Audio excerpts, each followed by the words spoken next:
बाद आपका स्वागत है। एक शातिर अपराधी की चौंकाने वाली दास्तान। आम लोग पर आमतौर पर अपराधी लोगों से दूर रहकर चोरी छुपे वारदातें करते हैं और फिर फरार हो जाते हैं। लेकिन आज जिस अपराधी के बारे में हम आपको बताने जा रहे हैं, वह किसी से दूर नहीं भागता था, सबको अपना दोस्त बनाता था और फिर देता था वारदात को अंजाम। वारदात भी छोटी मोटी नहीं, बल्कि फिरौती और फायरिंग जैसी। पिछले करीब 6 महीने से प्रतापगढ़ के व्यापारियों में खौफ छाया हुआ था। व्यापारियों को कुछ बदमाश फिरौती के लिए धमकी भरे फोन करते और उनकी दहशत बढ़ाते। इस करतूत के चलते केवल व्यापारी ही नहीं, बल्कि उनके परिजन भी दहशत में जिंदगी गुजारने के लिए मजबूर थे। 2 महीने पहले नवंबर में भी एक व्यापारी को फिरौती के लिए धमकी दी गई और जब उसने बदमाशों का कहना नहीं माना तो 7 दिसंबर को उस पर फायरिंग कर दी गई। लेकिन इस घटना में व्यापारी बच गया। आखिरकार व्यापारी ने पुलिस की शरण ली और गुप्त रूप से पूरे मामले की तहकीकात की गई। पुलिस ने व्यापारी की कोई पहचान शो नहीं की और कार्रवाई जारी रखी, जिसके बाद उसे अपराधियों तक पहुंचने में कामयाबी भी मिली। लगातार कार्रवाइयों के चलते पुलिस ने अब तक इस प्रकरण में 8 अपराधियों को सलाखों के पीछे पहुंचा दिया। हाल ही में पुलिस ने इस मामले के मास्टरमाइंड को भी उसके 2 साथियों के साथ गिरफ्तार कर लिया।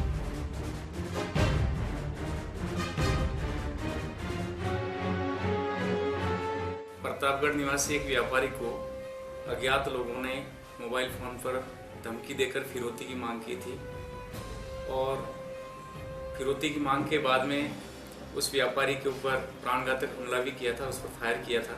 गत दिनों 5 अपराधियों को पहले इस मामले में गिरफ्तार किया जा चुका था, जिसमें 3 अपराधी उज्जैन के रहने वाले थे और 2 अपराधी प्रतापगढ़ जिले के ही थे। इस पूरे फिरौती के मामले में मास्टरमाइंड जो व्यक्ति हैं, जिसने इन सभी लोगों को एक गैंग के रूप में इस्तेमाल किया और गैंग बना रखी है, उसको आज गिरफ्तार किया है। उसके 2 सहयोगी और गिरफ्तार हुए। गिरफ्तार व्यक्ति प्रतापगढ़ जिले के साकरिया निवासी एक समद नाम का व्यक्ति है। दूसरा 2 उसके साथी इसरार और जाहिद हैं। सामने आया है कि गिरोह का सरगना सम्मत खां इलाके के व्यापारियों से दोस्ताना संबंध रखता और उनके मोबाइल नंबर अपने पास रखता था। सम्मत खां अपने गिरोह के लोगों को निर्देश देता और व्यापारियों को धमकी भरे फोन करवाता। वह उनकी पूरी हरकत पर नजर रखता। इतना ही नहीं, सम्मत खां अपराधियों और पीड़ित व्यापारियों के बीच बिचौलिए की भूमिका भी निभाता और फिरौती भी वसूलता। गौरतलब है कि पुलिस ने इस प्रकरण में 5 आरोपियों को पहले ही सलाखों के पीछे पहुंचा दिया और उनसे हुई पूछताछ के बाद इस शातिर की गर्दन पर भी हाथ रख दिए।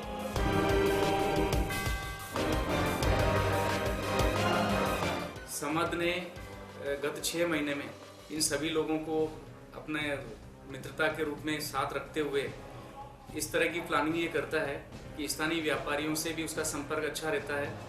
अच्छे संपर्क कारण उनके मोबाइल नंबर वो अपने पास रख लेता है। इन लोगों ने एक देशी पिस्टल उपयोग में ली थी और समद ने वो पिस्टल प्रतापगढ़ निवासी जाहिद से खरीदना बताया। वसीम, रफीक और इसरार ने उस व्यापारी को 7 दिसंबर को प्राणघातक हमला किया था। पुलिस जांच में सामने आया है कि सम्मत खां काफी शातिर अपराधी है। व्यापारी पर जानलेवा हमले के बाद अपनी गैंग के सदस्यों को वह अपने खेत और कुएं पर छुपाए रखता। वह गिरोह के लोगों को मोबाइल, सिम और हथियार भी उपलब्ध कराता। सम्मत खां से पूछताछ में खुलासा हुआ कि उसने जाहिद निवासी वाटर वर्क्स रोड प्रतापगढ़ से 6 माह पहले 18,000 रुपए में एक पिस्टल खरीदकर अपनी गैंग के सदस्य रफीक को दिलवाई और उज्जैन निवासी आदिल और आनंद थानी के माध्यम से फर्जी आईडी देकर सिम खरीदकर सदस्यों को उपलब्ध करवा दी। सम्मद ने प्रारंभिक पूछताछ में बताया कि उक्त घटना में प्रयुक्त मोबाइल फोन और सिम के साथ ही हथियार भी उसने फेंक दिए। पुलिस ने सम्मद से पूछताछ के बाद उसे हथियार उपलब्ध कराने वाले वाटर वर्क्स रोड प्रतापगढ़ निवासी जाहिद को भी हथियार सप्लाई करने के आरोप में गिरफ्तार किया है।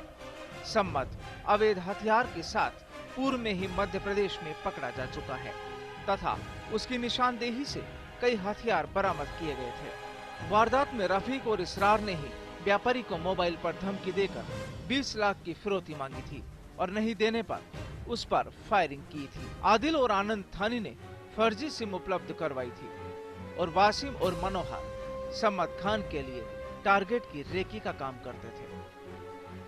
फर्स्ट इंडिया के लिए प्रतापगढ़ से संजय जैन की रिपोर्ट। अब आइए आपको दिखाते हैं पुलिस की असंवेदनशीलता का वो नमूना जिसे सुन आप दंग रह जाएंगे। आमतौर पर किसी भी वारदात की खबर देने के बाद लोगों की सोच यही होती है कि अब पुलिस घटना स्थल पर पहुंच जाएगी, लेकिन अगर पुलिस मौके पर आने से साफ इनकार कर दे तो फिर कैसे बुलंद होगा खाकी का इकबाल। एक रिपोर्ट। बाड़मेर जिले के सदर इलाके के शिवकर गांव में आज उस समय हड़कंप मच गया जब लोगों को यह खबर मिली कि सड़क किनारे किसी नवजात की शव को आधा दफनाया हुआ है। नवजात का शव साफ तौर पर नजर आ रहा था।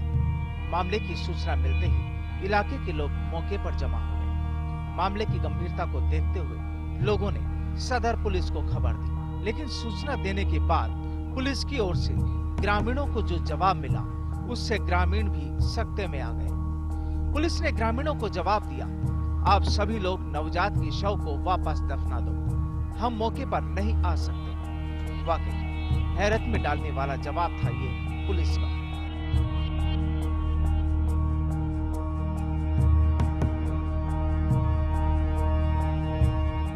तो हाकड़ा में गुना डाया बकरी लेना आयो नी, बकरी दौड़ा फिर आयो, देखो कपड़ो पड़ो ठोड़ तो मुझे कपड़ो की पड़ियो लुई में एड़ो रोड वाला ने कोटे देखा सो रहे लुकी में आओ जो कहीं एक दो बड़े आया, बस उन्होंने मुझे पतो लगाओ कहीं कहीं जिना फोन कियो बाढ़ में पुलिस वाला माथे की माथे पुलिस वाला कहो जो खोज परो जो जना कहे भाई टाबर है तुम्हें के करो मैं खाड़ू करते बूढ़ दो पासो ए तमे हाकला गोना लड़ो आडाया जदे धोलो कपड़ो बाहर पड़ियो तो जदे वो ये लोकी मिनखो ने रोड जाता गाँव रा भेड़ा हो जा रहा जदे गाँव वाले पुलिस ने फोन कियो, पुलिस आई को नहीं जदे 3-4 घंटा तक तो भाई अड़ी क्या मोटो चोटो इतरो ही धर्म भेड़ा हिंदू के दफना हो जदे गाँव वाले भेड़ा हुए दफना दी।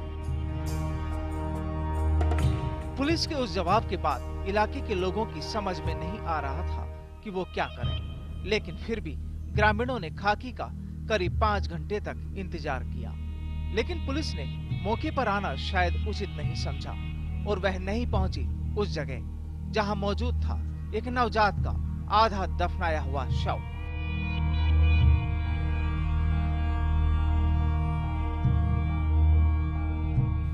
आखिरकार इलाके के लोगों ने उस नवजात के शव को दोबारा दफनाया, लेकिन यहाँ पुलिस की संवेदनशीलता के साथ ही कानूनी कार्रवाई करने की भी पोल खुल गई। इस मामले से जुड़े किसी भी पहलू को जानने की कोशिश नहीं की गई पुलिस की ओर से और न ही मामले की कोई तहकीकात। दूसरी चौंकाने वाली बात ये कि इस पूरी घटना पर किसी पुलिस अधिकारी ने अपनी चुप्पी नहीं तोड़ी और न ही कोई अधिकारी कुछ बोलने को तैयार हुआ।